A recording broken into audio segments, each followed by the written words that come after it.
Subscribe to our YouTube channel, Joy Learning TV.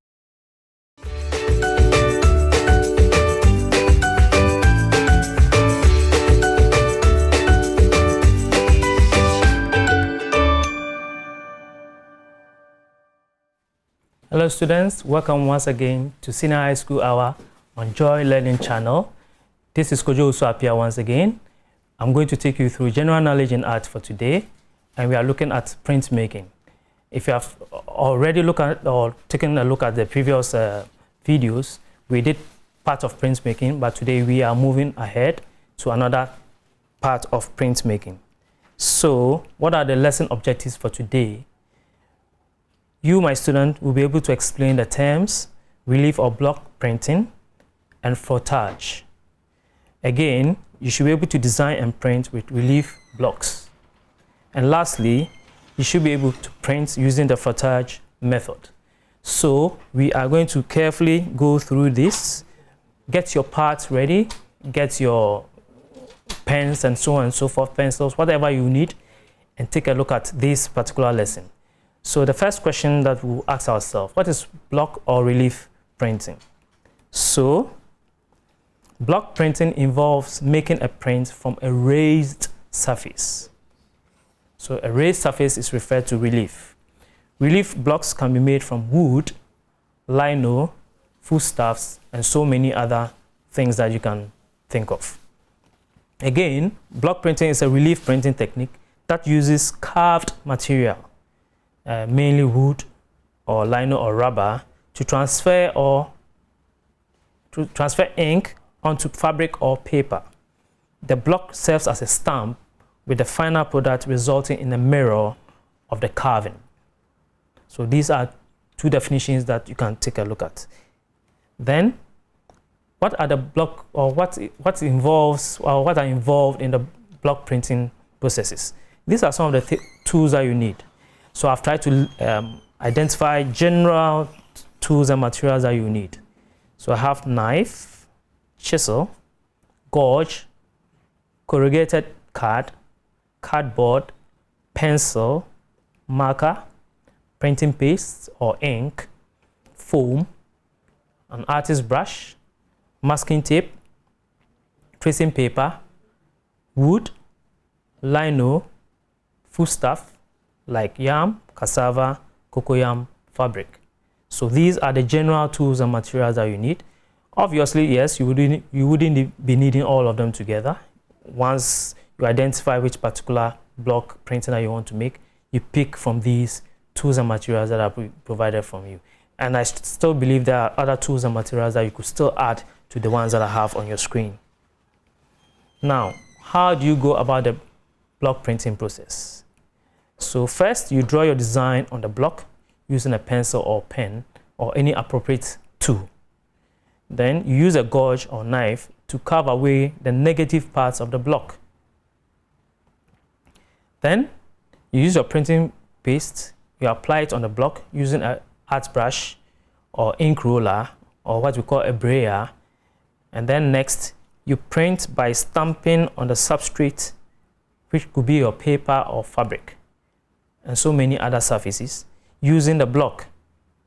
So then you repeat the process or the action, the printing process, until you have a desired design or the desired design that you want to achieve at the end of the day.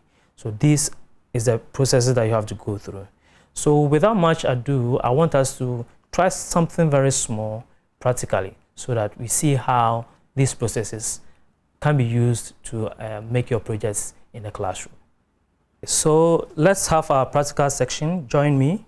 And as you can see, I have all my tools and materials ready for the work. Depending on what you are going to do, make sure that you gather your tools and materials ready for the work.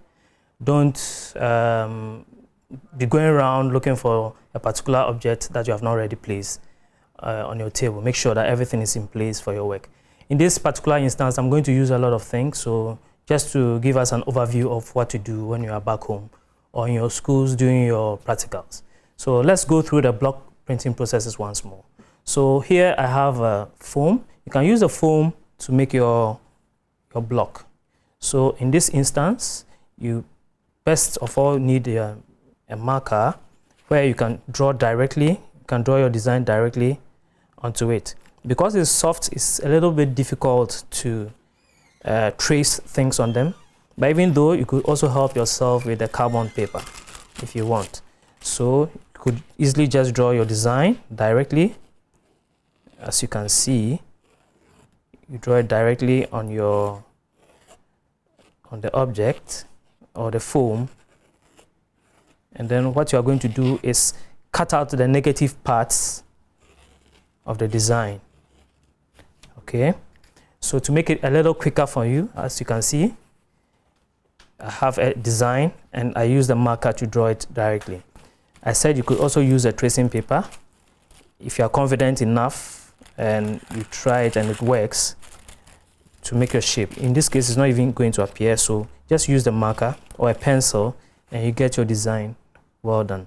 Now, what I said about cutting out, you use your knife or blade to cut out the shapes. As you can see on your screen, it has already been cut, and the negative parts of the design has been cut for you, so that you get a relief. As you can see from the side, there's a relief of the cutout to get your design on it, and you can use that for your block printing. So that's for the foam. So you can use your foam to create your block for your printing. Again, you can use tubers. I mentioned tubers earlier, if you remember. This is a piece of yarn, and that's a cocoa yarn. You can use these for your blocks. Remember, these things are not durable. They are mainly for short runs, because at the end of the day, they are going to get damaged from time. But for your practical lesson in class, you can use these ones. So again, you can directly draw your design on them, any particular shape, directly using your marker. You can draw your shape on it. Just a very simple shape for now. Like teachers usually do, we do the simple ones and ask you to use your creative mind to do the others. So you could draw directly on it and then carve out the various portions to create your block for your printing. So that's for the yarn. You can again use the cocoa yarn, which has been split. One thing that you could also do is ensure that if you're going to use your cocoa yarn or whatever tuber you're going to use, make sure you cut it earlier so that you have a dry face where you can easily sketch your design on it. Don't wait till it's about to do the work and then you try cutting out. It will be a little difficult. So leave it there, cut it and leave it there for it to dry up so that you can easily make your sketch on it. Then you draw out your particular design using your marker. Then you can use that for your printing or your block printing. Okay. So again, you could use corrugated cards. A lot of people don't know what corrugated cards are, but these cards are very, very common. So as you can see, this is a card. I have a split of it somewhere here. So what I've done is I printed out my design. This one design that I printed. That's another one of a butterfly. So I printed one. And then what you do is you have your corrugated card that has been split into the size that you want. And then you basically just have to place your carbon paper over it and trace. Let me just show you a little example. I think I have a blank card somewhere here. Yes, I do. So what you just do is you have your carbon paper. I think you are familiar with carbon papers. So you place your carbon paper over your corrugated cards. Okay, then you just place your design that you have printed over. Make sure that it's well placed like that. Then you could pick any sharp tool and then just trace it out. So I have a pencil here. Just try and trace out the design like I am doing. You trace it out nicely. Just watch me. I believe you have started even thinking of which designs to make already. Like your teachers will say, don't copy what I've done already. I expect you to do far better than what I've done. So look for very creative designs in your environment You can print them out like I did. Trace it out on your corrugated paper. Okay, so you could see that I've traced out my design from this surface to that surface. Okay, now the next thing to do is to cut it out. So you just pick scissors and then carefully cut them out to get your shape. So cutting is a skill. Make sure you cut it out nicely.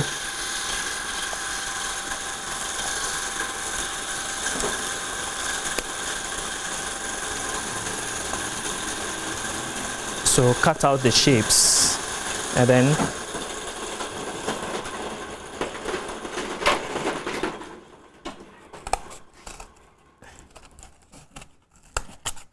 cut out the shapes nicely. So it's going to take some little time.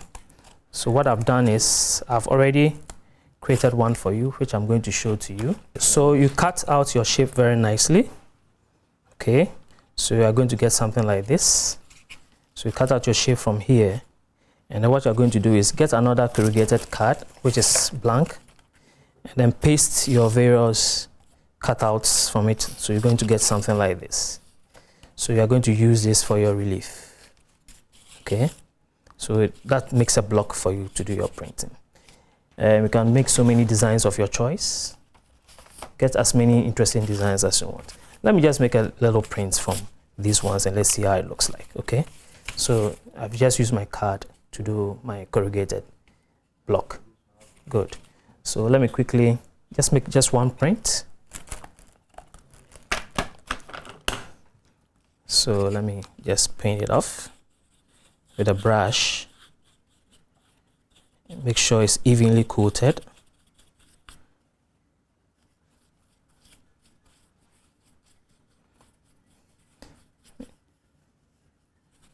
So I'm just using one color for this instance. You can use as many colors, basically 3 of them.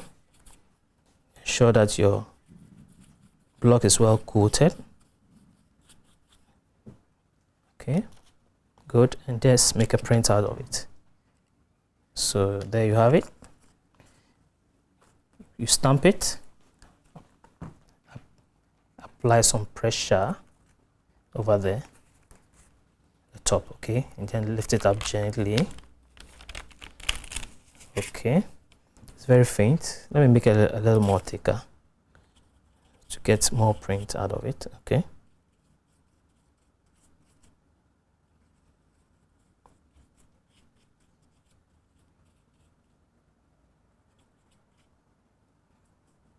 so get enough paint this time, and let's just make a print out of it. Okay, so there you go. So you could replicate the design.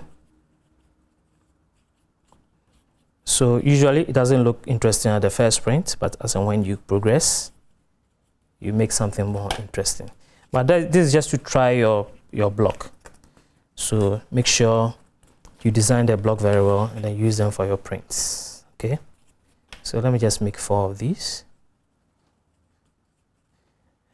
I'm just using monocolor, just blue for today, but I expect you to come out with a lot of creative ideas when you are working around this. Okay, so you stamp it, apply enough pressure, and then lift. So you could see it's coming out. So you could use other blocks. If you have made other blocks, you could add them up.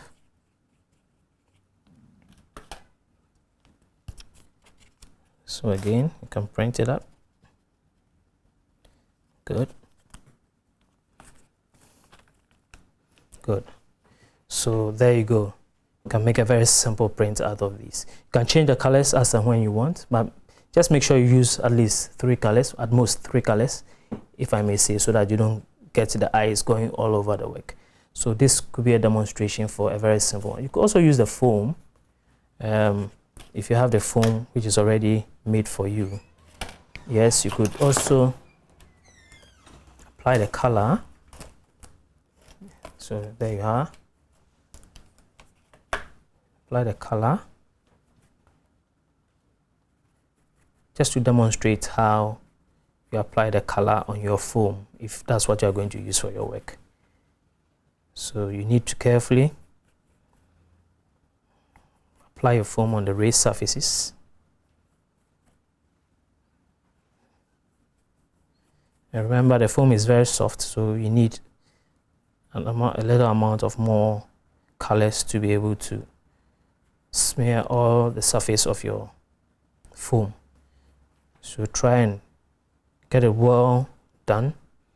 All the surfaces that you need to print are well coated with your ink or your paste before you print. Make sure you try something creative, something more creative than this. Okay, this is just to demonstrate how you go about it. So you apply your paint or ink on the surface, and then you stamp it on the surface that you are going to print. So just stamp it and then apply a little amount of pressure to force the ink or press the ink on the surface. When you're okay with it, you can raise to get your design. So there you go.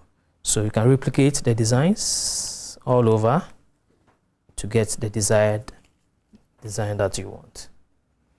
Simple as that, right? So you could also do that with a block. We mentioned that earlier. You create your block and then you use it for your printing. So this is a very basic way of making your various blocks or relief blocks for your printing. So let's look at the various other ways that we could also make our printing. So meet me in the next section whilst we continue the lesson. Welcome from the practical section. I hope you've enjoyed it, but it takes a lot of time. Make sure you really get your tools and materials, get them ready, put them together, and create a very nice artwork piece. You could send them to Joy Learning for me to take a look at it. But just learn how to make the blocks and learn how to make use of it when you are printing. Next, let's look at this particular area of using block for printing. That's using wood or lino blocks for your printing. It takes a lot of time to make a wood or lino block, so we wouldn't particularly do it practical on this lesson, but I want you to take a look at it and then you replicate that at home. It's very important because wooden or lino blocks are used for more or less, you can make more prints out of it. That's for long runs. So let's look at it. So first, what do? You make a sketch using a tracing paper. So you make your design. As you can see, the person drawing the various designs on the tracing paper. So make sure you draw a very nice piece of your design on the tracing paper. So you sketch it nicely. Then you rub the back of your tracing paper. You rub the back of your tracing paper very nicely. Then you go for your lino or wood. So if you are using a lino, you pick it out and then trace it out like she's doing with the pencil onto the block. Again, if you are using wood, you could also trace it the same way. So what is going to happen is you are going to have a transfer of that design that you did onto the block. So use a lino cutter or gouge to carve away the negative space around your design. That is exactly what is happening in the picture.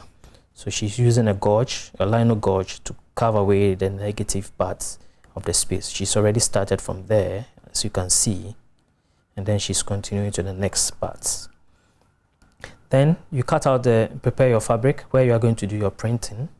So in this case, you're using a fabric for the printing, and then as a scissors that was used to cut it into shape.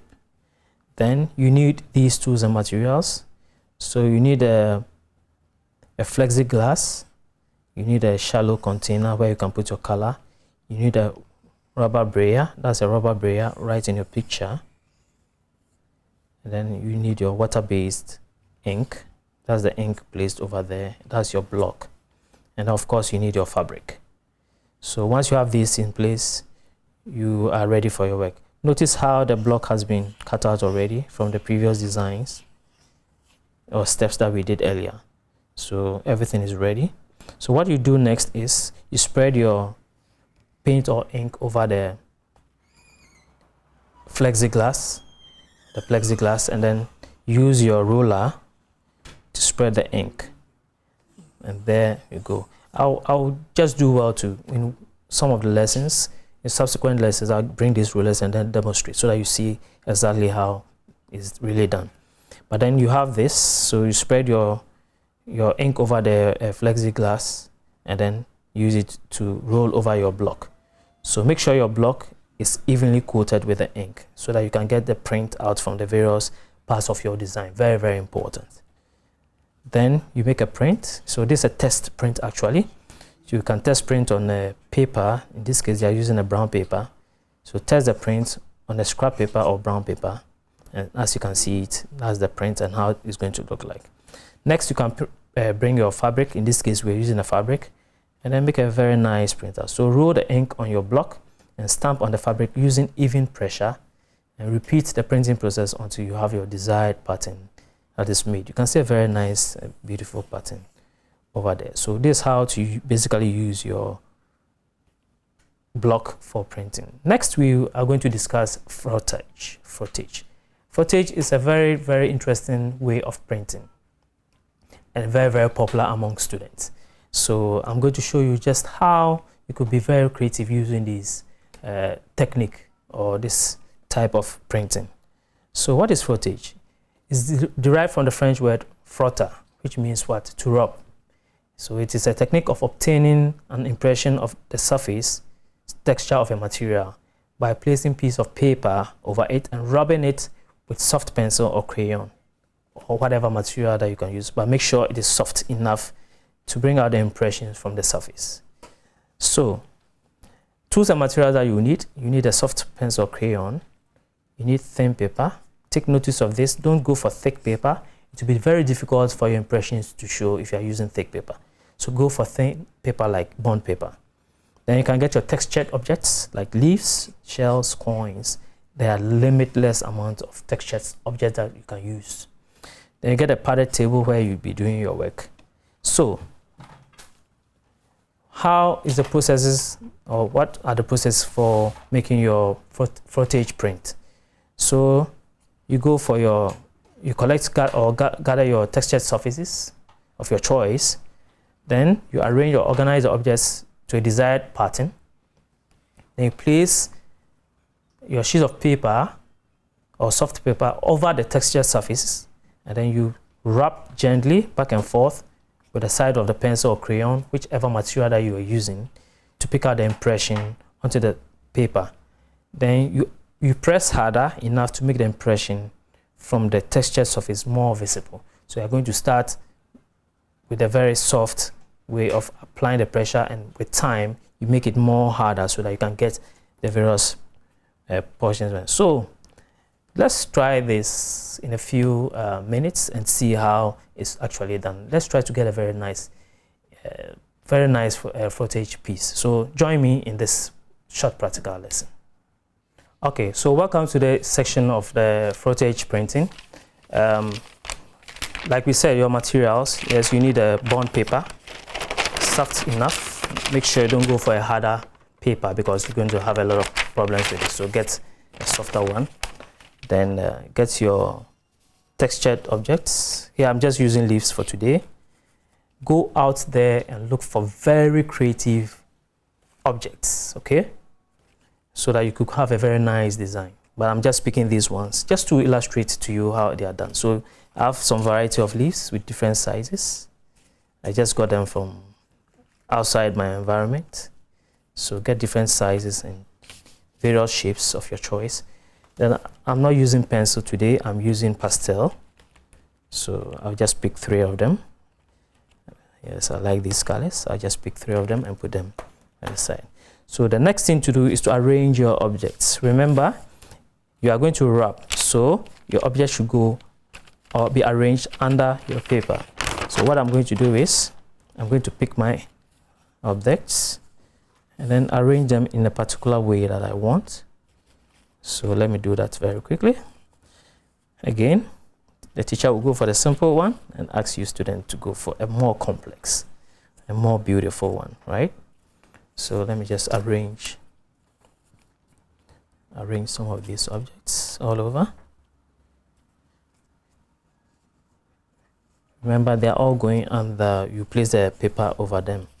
So make sure they are within the space that you have. So let me see, you have more space. Yes, I have a little space on the left hand side. So I could place this object here like that. So this is just a demonstration. I expect you to be more organized than mine. So let's see how it works. So you place your paper, your bond paper, over the object that you have placed, right? So if possible, you could get it well fixed. So in this case, I'm using tab pins to fix it so that when I'm rubbing, I don't rub away the paper. Everything will be fixed. So there I have. So the textured objects are beneath my bond paper. Then I go for my colors.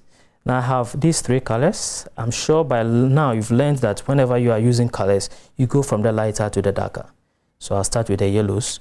So what you start off, make sure your crayon or your pencil or soft material or tool that you're using, you use the side. Don't rub that way. Make sure it's flat. So you're going to go that way. This first instance is to pick the various designs or from the work. So as you can see, so I have a series of lines appearing, and what I'm doing is just trying to bring out the various designs before I try putting in details. So you do that very quickly. All right. Now once you get the shape or the various objects appearing, then you can go for the next.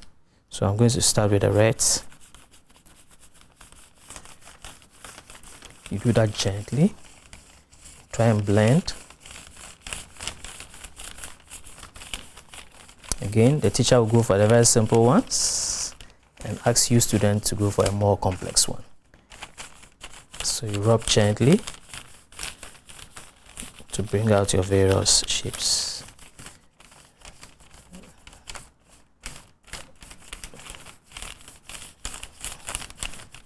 So there you go.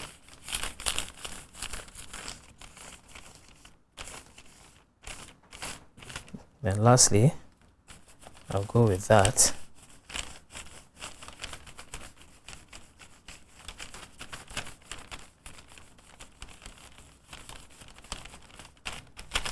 So it takes a lot of patience to do this. So make sure you spend a lot of time carefully bringing out your designs from these textured surfaces. And get as many textured surfaces as you want so that you can get a very creative work, which you can do at the end of the day. So there you go.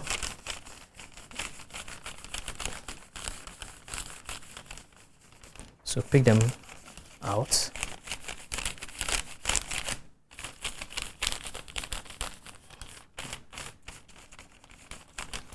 So you're going to spend a lot of time ensuring that the shapes and whatever are well picked. Make sure you spend enough time doing that. Okay, you can go for some more colors if you think you need the yellows again. So you keep on rubbing until you get your desired texture surface that you want. Okay, so this is a very simple one that I've done for you. I expect you to go for something more complex. Remember your texture surfaces. Get very interesting texture surfaces, and then make sure you get them from your environment, from your immediate environment. Get very nice texture surfaces. They are not only leaves. We mentioned shells, and other things that you can also use. So get them and then use them. Do something very creative and send it to me on Joy Learning, and let's see. Let's see what some of your sisters did. I gave them a little assignment. Let's see what they did. If you can see from the camera. So this is what one of your sisters did. It's a very simple work. As you can see, she tried to use both techniques. I like her work. She's trying to be very simple. So even with the frame, you could see, yes, she's used direct printing for the various, and then she's used frottage for the middle, and then she created a frame. So you can see the frame around the work. She tried to also to be creative, try to use another printed piece to make the frame, which makes it very interesting. I want you to be very useful in the homes. When you do these things and then you hang them in your rooms, your sitting rooms, your parents, yes, they see how significant you are. At least they know you are learning something very important at school, and then go have this very nice piece in your work, in your bedroom or in the sitting room. That's another one for you. Yes, that's another very nice piece. Okay, so these are made by you students, and I know there are some of you out there who could also do something more. So this one is framed in a glass, but it's a mixture of both direct print, block print, and then frottage. So very interesting. There you have it. Okay, so nice one. The last one that I have here is that's another one. So another one of your sister also tried to be creative. I like the way she textured. If you can see the texture on the surfaces, right? She tried to use small leaves to create the designs with a frottage in the middle. Makes it very simple and straightforward. I expect you to do something even more nicer than this, or something that more creative than this, and I know you can do it. Okay, so these are some of the things you can do. Hang them in your rooms, and everyone will be happy. Okay, and you can also do them in your project works. Okay, that's very good. So thank you for joining me for this section of frottage printing. I know you're going to do something that's very interesting, and then possibly send me a picture on Joy Learning. Let me take a look at it. Okay. Nice one. And let's continue the lesson. Okay, so welcome back. I hope you had a very interesting frottage section. Like I said, make sure you take time and really do it. It's going to take you a lot of hours. So when I give students assignments, I expect you to take about 3 days to carefully plan your various tools and materials to use, as well as your various things, and then put them together and make a very interesting art piece. Good. Now, I have a very simple project for you. So I want you to design a relief block and use it to print one of the following.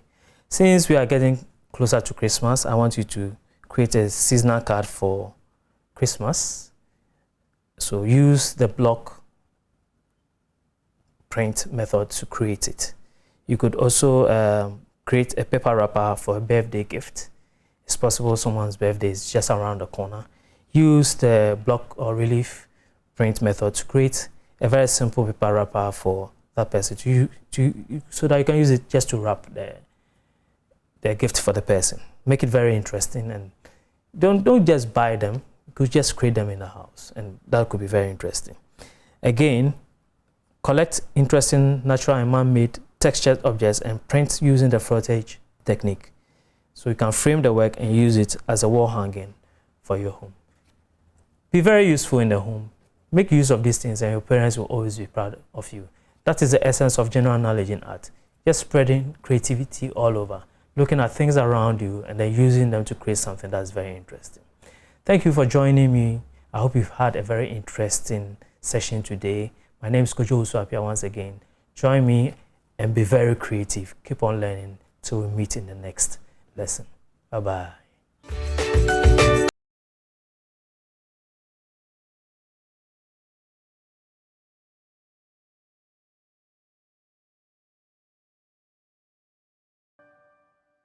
Subscribe to our YouTube channel, Joy Learning TV.